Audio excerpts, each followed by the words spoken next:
In this video, let's talk about 5 ways that you can instantly take advantage of to improve your sales page conversions. Number one, and this is huge, please, if you're not doing this, make sure you split test everything, including what we're telling you.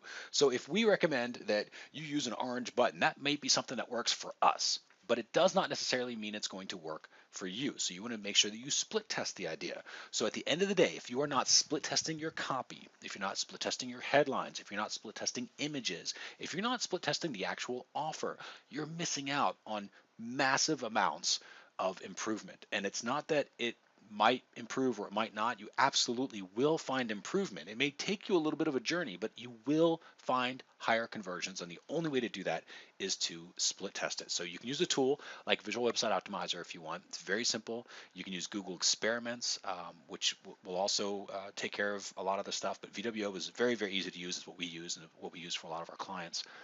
Number two, you want to make sure you define the value. So when you go through your sales page copy, now let's assume that you're looking at your sales page.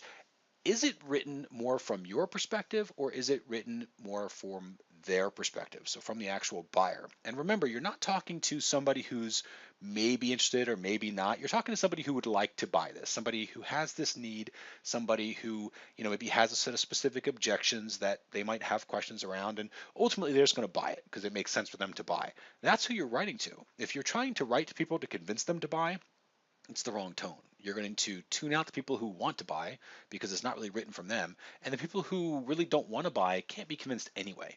So it's something when you want to look at your value and make sure, are you really focused on what it is as far as the voice? Is it coming from the buyer itself? Is it matching the buyer's mindset? Number three, make sure you create a sales funnel. This is pretty simple, but if you aren't doing it already, so instead of just offering one item for sale, make sure that you've got another item after that because people are more than likely to purchase after they have already made a purchase. So when you create that first offer, make sure you've got an upsell or a downsell, as the case may be. Again, upsell is something when they say yes to your initial offer, they go to the upsell. If they say no to the upsell, they might go to a downsell. So something, I'll give you an example. If your ebook is $27 and then the upsell is a video course that takes them through the ebook. But if they say no to that, maybe there's a shorter video course or a free webinar or something like that that takes them through the course that you can opt in. But either way, the more steps that you add to your sales funnel, the greater your overall revenue conversions are going to be. In this case, we're converting for higher revenue. Minimize the jargon. Now, we mentioned this a few times in other videos, and it's something that needs to be repeated because people often forget. But at the end of the day, jargon can make you sound like you know what you're talking about because you've got this credibility, but sometimes it can tune out people because they don't understand what the words mean and they're not really getting your message. So especially when it comes to sales pages or any sort of pages where you want to get some sort of call to action, keep it really low tech, keep it super conversational. Number five is all about expecting the objections. So don't hide from objections, right? So people are afraid that people are going to have objections and they got to convince them into, turning a no into a yes. But an objection is really just a question.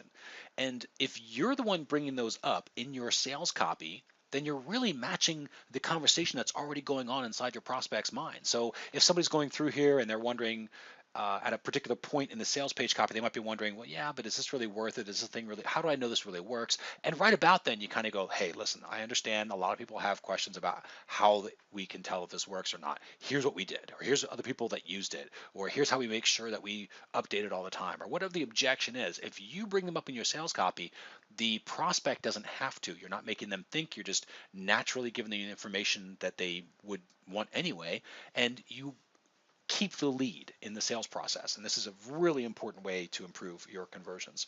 For more information, of course, with this or others, if you've got tips of your own you want to share, or if you have questions over a particular maybe page that you're not quite sure how to optimize, just drop it in a comment. Go to the blog post over at seriouslysimplemarketing.com. If you're on the blog post already, just leave a comment below. It's a great way to get free support and help. We love helping out people as best we can. And of course, if you're watching this on YouTube, please take a second to subscribe because we like to see our subscriber count continue to grow as it has been. And again, we like producing these for you. So if you have topic suggestions, things like that, just leave us a comment and let us know. Thanks again for watching this particular video, and we'll see you on the next.